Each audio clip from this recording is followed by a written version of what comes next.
ব্যাংকগুলি তো সুদভিত্তিক ব্যাংক, আর হুজুর যে ব্যাংক উদ্বোধন করেছিলেন সে ব্যাংকের নাম ছিল বাইতুল মাল। কি নাম ছিল? বাইতুল মাল নামক ব্যাংক উদ্বোধন করতে গিয়ে আল্লাহর নবী বলেছিলেন, মান তারাকা দায়নান আও দিয়ান ফালাইয়া। আল্লাহর নবী বলেন, যদি কোন ঋণগ্রস্ত ব্যক্তি ঋণ পরিশোধ না করে যদি মারা যায়, তাহলে আমি মুহাম্মদ সাল্লাল্লাহু আলাইহি ওয়াসাল্লাম তার পূর্ণ ঋণের ভার নিয়ে নিলাম। শুধু ঋণ শোধের ভারই নিলাম না, তার বিধবা স্ত্রী এবং তার অসহায় ছেলে পেলে এতিম বাচ্চাগুলি সবগুলির বোঝা আমি মুহাম্মদ সাল্লাল্লাহু আলাইহি ওয়াসাল্লাম আমার কাঁধে উঠাইয়া নিলাম। এর নাম ইসলামী স্টেট। রাষ্ট্রপ্রধান গোটা দেশের সবকিছুর জন্য তাকে দায়ী হতে হয় এবং জনগণের খেদমত করার জন্য প্রস্তুতি নিতে হয়। আর এ পথ একমাত্র দিতে পারে ইসলাম, আর কেউ দিতে পারে না। সেই জন্য ইসলাম এই যাকাতের ভিত্তিতে, যাকাত ব্যবস্থার মাধ্যমে জনগণকে ইসলামের পথ দেখিয়েছে, তাদেরকে অভাব অভিযোগ দূর করেছে, খাওয়া পড়া শিক্ষা চিকিৎসা বাসস্থানের গ্যারান্টি দিয়েছে। এই ব্যবস্থা আর কেউ দিতে পারে না। আল্লাহ রাব্বুল আলামিন কোরআনে কারীমের মধ্যে বলেন, কায়লা ইয়াকুনা দুলাতাম বাইনাল আগনিয়াই মিনকুম। তোমাদের কিছু সংখ্যক ধনীদের হাতে যেন সম্পদ পুঞ্জীভূত হয়ে না থাকে, গুটি কয়েক ধনীদের কাছে যেন সম্পদ পুঞ্জীভূত হয়ে না থাকে, বরং তা স্প্রেড করে গোটা সমাজের মধ্যে যেন যাকাত সদকার আকারে তা যেন ছড়িয়ে যায়। আল্লাহ রাব্বুল আলামিন বলেন, কিয়ামতের দিন জাহান্নামীদেরকে প্রশ্ন করা হবে, ইয়াতাসাআলুনা আনিল মুজরিমিন মা সালাকাকুম ফি সাকার। জাহান্নামীদেরকে জিজ্ঞাসা করা হবে, কেন তোমরা আজকে জাহান্নামে এলে?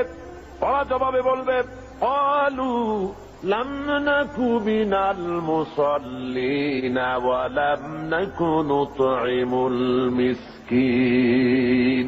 ওরা বলবে, আমরা নামাজ আদায় করতাম না, আর আমরা ফকির মিসকিনদেরকে খেতে দিতাম না, এই কারণে জাহান্নামে এসেছি। এই আয়াত দ্বারা প্রমাণ হলো জাহান্নামে মানুষ যত কারণে যাবে তার মধ্যে দুইটা কারণ হলো বড়। কয়টা কারণ বড়? দুইটি কারণ বড়। একটি হলো নামাজ আদায় না করা, দুই নম্বর হলো এতিম মিসকিন গরিবদেরকে খেতে না দেওয়া। যদি এভাবে করা হয়, এ কারণে আল্লাহ তাদের জাহান্নামে দিবেন।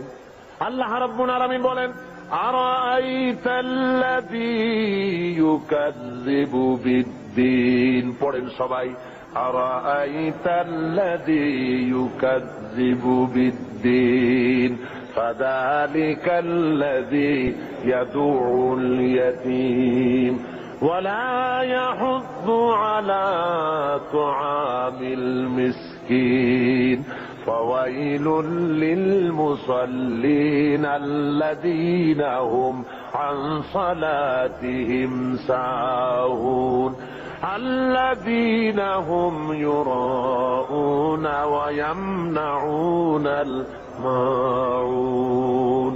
হে নবী, আপনি কি দেখেছেন ওই ব্যক্তিকে যে পরকালকে অস্বীকার করেছে, দ্বীনকে অস্বীকার করেছে? পরকাল আর দ্বীনকে অস্বীকার করেছে কারা? যারা নাকি এতিমকে গলায় ধাক্কা দিয়েছে আর মিসকিনকে খেতে দেয়নি। এতিমের গলায় ধাক্কা মারা আর মিসকিনকে খেতে না দেওয়া পরকালকে অস্বীকার করার শামিল। জোরে বলেন সুবহানাল্লাহ।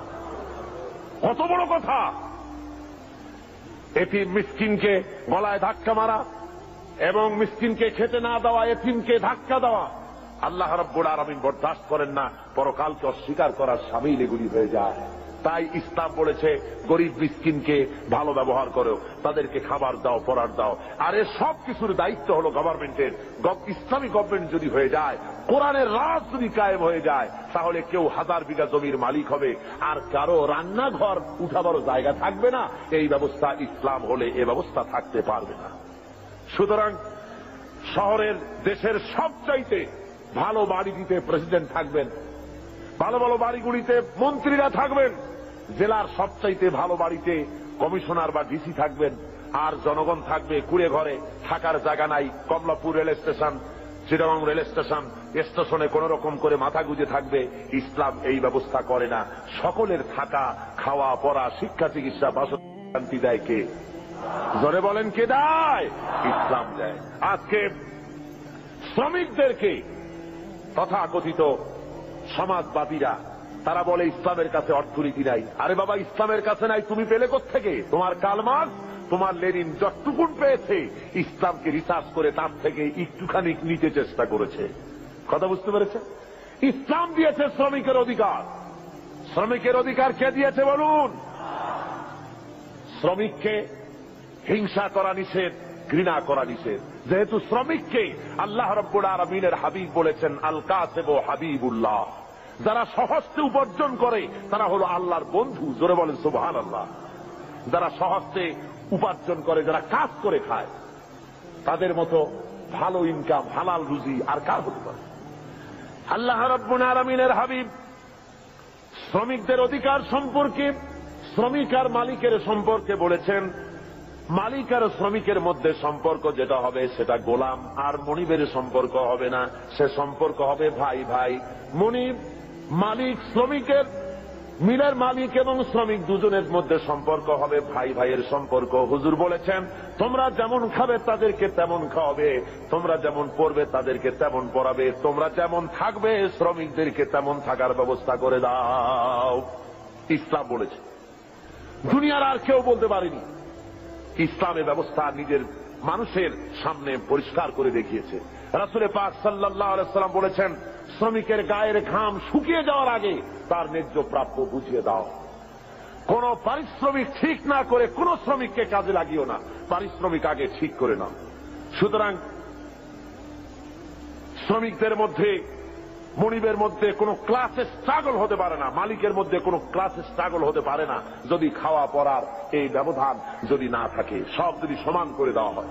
এই ব্যবস্থা ইসলাম করেছিল। আজকে ইসলামী স্টেট না থাকার কারণে আমার দেশের মধ্যে, আমার দেশের ছেলেপেলেরা ইসলামকে না বুঝে তারা ভিন্ন পথে পরিচালিত হচ্ছে। তারা মনে করতেছে যে সমাজতন্ত্রের মাধ্যমে বুঝি শান্তি আসবে। আমার দেশের কলেজের ছেলেরা, ইউনিভার্সিটির ছাত্ররা তারা মনে করে যে শান্তি আসবে সমাজতন্ত্রের পথে। কোন পথে? এটা আসলে সমাজতন্ত্র না, এটা আসলে হলো 6 মাস তন্ত্র। কি তন্ত্র বলুন? 6 মাস তন্ত্র। ওরা বলে কমিউনিজম, আসলে কমিউনিজম নয়, এটার নাম আসলে হলো কমিউনাইজম। আসলে এটার নাম কি? অর্থাৎ এর চাইতে পচা মতবাদ, এর চাইতে মানবতা বিধ্বংসী মতবাদ আল্লাহর জমিনে আর একটাও হতে পারে না। পৃথিবীতে মানবতা বিধ্বংসী মতবাদ 2টা। জোরে বলেন কয়টা? একটা হলো পুঁজিবাদ আর একটা হলো সমাজবাদ। এই 2টি মতবাদ গোটা দুনিয়ার মানুষকে জ্বালিয়ে পুড়িয়ে শেষ করে দিল। ওই সেদিন লোকেরা বলল যে এইবার দুনিয়ায় শান্তি হবে। কেমনে শান্তি হবে? কয় যে দুনিয়ার 2 মহাশক্তি, 2জন শান্তির পায়রা ওয়াশিংটনে মিলিত হচ্ছেন। একজন রাশিয়ার গর্বাচেভ আর একজন কি আমেরিকার রোনাল্ড রিগান। বললেন যে এইবার পৃথিবীতে শান্তি হবে। ওরা হলো শান্তির পায়রা। আমি বললাম ওরাই যদি হয় শান্তির পায়রা, তাহলে পৃথিবীতে অশান্তির শকুন হবে কারা? গোটা দুনিয়াকে জ্বালিয়ে পুড়িয়ে মেরেছে এরা, এই 2 শক্তি। ধরে বলেন ঠিক কিনা? গোটা বিশ্বকে জ্বালিয়ে পুড়িয়ে শেষ করেছে তারা। মাঝারি পাল্লার ক্ষেপণাস্ত্র তারা বন্ধ করতে এসেছে, অর্থাৎ অস্ত্র বেশি হয়ে গেছে, এখন বন্ধ করা ছাড়া পথ কি? পোড়ায় ফেলা ছাড়া পথ কি? নদীতে ডুবাই দেওয়া ছাড়া পথ কি? গোটা দুনিয়ার সমস্ত গরিব রাষ্ট্রগুলিকে পায়ের তলে রেখে তারা শাসন করবে, শোষণ করবে, এটাই হলো তাদের কাজ। আর এভাবে তারা অগ্রসর হতে থাকে। রাশিয়ার সমাজতন্ত্রীরা বলেছে সব সমান করে দেবে, ওরা পারবে সমান করতে। গর্বাচেভের বউ যখন, গর্বাচেভের বেগম রাইসা যখন ওয়াশিংটনে যখন নামলেন প্লেন থেকে, সাংবাদিকরা লিখছেন যে তার যে অর্নামেন্ট, তার যে কাপড় চোপড় শরীরে লাগানো ছিল তা দেখে যুক্তরাষ্ট্রের বড় বড় ধনীত স্ত্রীরা নিজেদেরকে তাদের সামনে নিতান্ত গরিব বলে মনে করবে। সমান করতেছে। তবে একটা কথা বলেছেন উনি, গর্বাচেভ যখন নামলেন সিঁড়ি থেকে তখন একটা কথা বলেছেন। সাংবাদিকরা জিজ্ঞেস করেছেন এই বৈঠক আপনি কি মনে করেন এই বৈঠক সম্পর্কে? উনি বললেন বৈঠককে আমি খুব ভালো মনে করি। আমি মনে করতেছি যে বৈঠক ঈশ্বর আমাদের সহায় হবে, ঈশ্বর আমাদের সহায় হবে। দুনিয়ার পত্র পত্রিকাগুলি কমেন্ট করল নাস্তিক্যবাদী রাশিয়ার প্রেসিডেন্ট, নাস্তিক্যবাদী দেশের প্রেসিডেন্ট বলছেন ঈশ্বর সহায় হবে। কথাটা মন্দ না, ভূতের মুখে রাম নাম। কথা বুঝতে পেরেছেন? তবে আজকে একটি জিনিস ভালো লক্ষ্য করা যাচ্ছে, তা হলো এই গর্বাচেভ আগের মতো অন্যান্য প্রেসিডেন্টের মতো নন, বরং তিনি ভিন্ন চিন্তা করতেছেন। দুনিয়ার বুকে গণতন্ত্র ছাড়া যে পথ নাই, গণতন্ত্রই একমাত্র মানুষকে কল্যাণ দিতে পারে, কমিউনিজমের মতবাদে শান্তি আসতে পারে না, এ কথাটি মনে হয় তার মাথার মধ্যে কিছুটা ঢুকেছে। তাই পুঁজিবাদী গণতন্ত্রের সাথে হাত মিলাবার চেষ্টা করতেছে। কিন্তু শেষ রক্ষা হবে না। পুঁজিবাদও পৃথিবীকে বাঁচাতে পারবে না, আর সমাজবাদও পৃথিবীর ক্ষুধা দারিদ্র থেকে গোটা বিশ্বকে বাঁচাতে পারবে না। এই পৃথিবীকে যদি বাঁচাতে হয় তাহলে বাঁচাতে পারবে কে বলুন? জোরে বলেন, কে বাঁচাতে পারবে? ইসলাম বাঁচাতে পারবে, আর কেউ বাঁচাতে পারবে না এই পৃথিবীকে। এই পৃথিবীকে বাঁচাবার জন্য একমাত্র ইসলাম। সুতরাং ইসলাম ছাড়া অন্য কোন মতবাদ মানতে আমরা রাজি না। কি বলেন, আপনারা রাজি? ওরা বলে সব সমান করে দেব।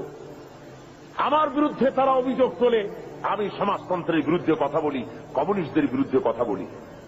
কমিউনিস্টদের বিরুদ্ধে তো কথা বলতেই হবে, যেহেতু তারা আল্লাহকে মানে না। কমিউনিস্টরা কি মানে না বলুন? জোরে বলেন, কি মানে না? কমিউনিস্টরা নাস্তিক, তারা আল্লাহকে অস্বীকার করেছে। মার্কস অ্যান্ড এঙ্গেলস এ বইয়ের ভিতরে 385 পৃষ্ঠায় এর মধ্যে লেখা হয়েছে যে ধর্ম হলো একটি ধর্ম মানুষেরা নিজেরা তৈরি করেছে। ধর্ম বলতে আসলে কোনো জিনিস নাই। কার্ল মার্কস তার on step forward to step back বইয়ের মধ্যে লিখেছেন ধর্ম হলো মানুষের জন্য আফিম। সুতরাং কোন লোক কমিউনিজমের আন্দোলন করে অথচ মসজিদে যায়, নামাজে পড়ে, মন্দিরে যায়, এই অবস্থা যদি হয় তাহলে বুঝতে হবে যে সে কমিউনিজমের দায়িত্ব পালন করছে না, সে এখনো কমিউনিজমকে বুঝতে পারে নাই। তার মানে হলো তারা সম্পূর্ণ ধর্ম বিরোধী, আল্লাহ বিরোধী। কমিউনিজমের ইতিহাসে আল্লাহর অস্তিত্ব নাই। সুতরাং এই কমিউনিজমের মতবাদকে প্রতিষ্ঠা করার জন্য 1918 সালে সোভিয়েত সংবিধানের 13 নম্বর অনুচ্ছেদ সংযোজিত করা হয় 1918 সালে। সেখানে দেশের সকল ধর্মের সমস্ত শিক্ষা প্রতিষ্ঠানে ধর্মীয় শিক্ষা পুরাপুরি বন্ধ করে দেওয়া হয়। এবং 1921 সালে রাশিয়ার বুকে বিভিন্ন ধর্মীয় প্রতিষ্ঠানগুলি, মসজিদ মাদ্রাসাগুলি, হাজার হাজার মসজিদ মাদ্রাসা তারা ক্লাব করেছে, সিনেমা হলে পরিণত করে দিয়েছে। 1924 সালে তারা রাশিয়ান সরকারের অধীনে সেখানে গডলেস অ্যাসোসিয়েশন হয়, অর্থাৎ খোদাদ্রোহী, খোদা মানে না নাস্তিকদের সমাজ সেখানে তৈরি হলো। এবং তারা একই বছরে হাজার হাজার আলিমদেরকে, মুসলমানদেরকে সেখানে তারা জবাহ করল। রাশিয়ার ভিতরে মসজিদ মাদ্রাসা যেখানে ছিল আপনার আজ থেকে অন্তত অক্টোবর বিপ্লবের পূর্বে, আমার কাছে এই রাশিয়ানদের বিপ্লবের বইপত্র বহুত আছে। সেই বইপত্র থেকে আমি সংগ্রহ করেছি, আপনারাও পড়তে পারেন। রুশ, ভারত, বাংলাদেশ একটি বই আছে, বাংলাদেশে বেরিয়েছে। এছাড়া অনেক অথেন্টিক বই আমার কাছে আছে রাশিয়া সম্পর্কে। আমি আন্দাজে বক্তৃতা করি না, পড়াশোনা করে বক্তৃতা করি। পুঁজিবাদী দেশ চোখে দেখেছি, সমাজতান্ত্রিক দেশও চোখে দেখেছি। চোখে দেখে তারপরে বক্তব্য রাখি। অক্টোবর বিপ্লবের পূর্বে সোভিয়েত রাশিয়ায় মসজিদের সংখ্যা ছিল 26,279টি, আর 1959 সনে এসে এই মসজিদ দাঁড়িয়েছে 1200-তে। এরপরে এই মসজিদের সংখ্যা আরো কমে গেছে, অর্থাৎ মসজিদগুলি ক্লাব বানানো হয়েছে, নাট্যশালা বানানো হয়েছে, আর যুব কমিউনিস্টদের তার তাসা জুয়া খেলার অফিসে পরিণত করা হয়েছে। জোরে কন্ড উজুবিল্লাহ। রাশিয়ার ভিতরে মুসলমানদের জোহরের নামাজ পড়া নিষেধ, আসরের নামাজ পড়া নিষেধ। নামাজ পড়লে পরে তাহলে উৎপাদন কমে যাবে, সেই জন্য নামাজ পড়তে দেওয়া হয় না। খাতনা করা নিষেধ। হজ তো করতেই পারে না, হজ করার কোন সুযোগ তাদের কাছে নাই, যেহেতু ব্যক্তি মালিকানা নাই, হজ করবে কেমনে? যাকাত দেওয়ার তো প্রশ্নই ওঠে না। এই অবস্থা হলো সেই সমাজে। মানুষেরা সবচাইতে বেশি দুঃখে কষ্টে সেখানে আছে। বিশ্বকবি, কবি সম্রাট আল্লামা ইকবাল রহমাতুল্লাহ আলাইহে তিনি ওই রাশিয়া সফর করে তিনি বলেছিলেন দুঃখ করে, আয়ে তয়রে লাহুতি উস রিজক সে মৌত আচ্ছি, जिस रिज़्क़ से आती हो परवाज में कोताही। যে রিজেক তোর হরিল আজাদি, নীল আকাশের আলো, তাহার চাইতে স্বাধীন মরণ হাজার গুণে ভালো। যে রুজি খেতে গিয়া হে উড্ডয়নশীল পাখি, যে রিজেক খেতে গিয়ে তোমার স্বাধীনভাবে ওড়া বন্ধ হয়ে গেছে, ওরার স্বাধীনতা বন্ধ হয়ে গেল, তার চাইতে তোমার স্বাধীনভাবে না খেয়ে মরে যাওয়া অনেক ভালো ছিল। রাশিয়ার বুকে লোকেরা কথা বলার অধিকার পায় না। পত্রিকা গভর্নমেন্টের, টেলিভিশন গভর্নমেন্টের, সেদেশে তাদের রেডিও গভর্নমেন্টের, প্রচার মিডিয়া সব গভর্নমেন্টের হাতে, জনগণের কাছে কিছু নাই। এই এলাকায় যদি 10,000 লোক খতম করে দেওয়া করে, পাশের 1 মাইল দূরে লোকদের জানার কোনো উপায় নাই। প্রত্যেকটা মানুষের পেছনে গোয়েন্দা লাগানো রয়েছে। নিজের বাক স্বাধীনতা নাই, গণতন্ত্র নাই। বলেন রাশিয়া গণতন্ত্র আছে? জোরে বলেন আছে? কোরিয়ায় গণতন্ত্র, আপনার যেসব জায়গায় সমাজতন্ত্র প্রতিষ্ঠা হয়েছে সেসব জায়গায় কি গণতন্ত্র আছে? নাই। আমাদের দেশে এই গণতন্ত্রের বুলি নিয়ে কমিউনিস্টরা ময়দানে নেমেছে, গণতন্ত্রের শ্রদ্ধাবরণে তারা কাজ করতে চাচ্ছে। আসলে তারা হলো ইসলামের সবচাইতে বড় দুশমন। ইসলামের সবচাইতে বড় দুশমন কারা? জোরে বলেন, সবচাইতে বড় দুশমন কারা? তারা সুযোগ খুঁজতেছে, সুযোগ পেলেই তারা মুসলমানদের উপরে আক্রমণ করবে, আফগানিস্তানের মতো দশা ঘটিয়ে ছাড়বে। তারা মুসলমানদের ধোঁকা দেওয়ার জন্য। আপনারা বলেন, কোনদিন আপনারা শুনেছেন যে কমিউনিস্টরা হজ করেছে? কমিউনিস্টদের লিডাররা তো সব বড় বড় ধনী, কোটি কোটি টাকার মালিক কমিউনিস্টদের লিডারেরা। আপনারা শুনেছেন কোন কমিউনিস্ট লিডার জীবনে হজ করেছে? শুনেছেন? জোরে জবাব দিবেন, শুনেছেন? কোনদিন তাদের রোজা রাখতে দেখেছেন? কোনদিন যাকাত দিতে দেখেছেন? কোনদিন তাদেরকে কোন আলেম ওলামাদের কাছে এসে দোয়া চেতে দেখেছেন? অর্থাৎ তারা আল্লাহকে সম্পূর্ণ স্বীকার করেছে, তারা আল্লাহকে মানে না। শুধুমাত্র বাংলাদেশের যেহেতু 10 কোটি মুসলমান, কাজ করতে অসুবিধা হবে, তাই তাদের নেতা মরে গেলে পরে জানাজার অনুষ্ঠান করে মানুষকে ফাঁকি দেওয়ার জন্য। তাদের নেতা মারা গেল আর জানাজার জন্য বাইতুল মুকাররমের সমস্ত টুপি খরিদ হয়ে গেল। বাইতুল মুকাররমে আর টুপি ছিল না, সব টুপি তারা কিনল। কেনার পরে চলে গেল জানাজার নামাজ পড়ার জন্য। জানাজা পড়তে গেল, ওরাই গেল যাদের কাছে নামাজ নাই, রোজা নাই, আল্লাহ পরকালের চিন্তা নাই। হ্যাঁ, জানাজা পড়তে গেছে, পথে মধ্যে পেশাব আসলো, প্যান্টের বোতাম খুললো আর ব্রাশ ফায়ার মেরে দিল। প্যান্টে লাগে গেল, ধোয়া নাই, মশা নাই। ওই অবস্থায় জানাজায় দাঁড়ায় গেছে আল্লাহু আকবার। যেমন জাতের মুজ্জর তেমন জাতের মুক্তাদি দাঁড়ায় গেছে, যাতে কপালে হয়ে যাক মুজ্জরে। আর এমন জানাজা পড়াবার জন্য ইমামের অভাব হয় না আমার দেশে। কমিউনিস্টদের জানাজা পড়া হারাম, কমিউনিস্টরা কাফের। দুনিয়ার আজকে স্পষ্টভাবে আমি বলছি, শুনে রাখো, চট্টগ্রামের বীর চট্টলার মুসলমানেরা, দুনিয়ার সমস্ত আলেম, মুফাসসির, মুহাদ্দিস একমত, কমিউনিস্টরা কাফের। যারা বলেন কমিউনিস্টরা কি? কমিউনিস্টদের সাথে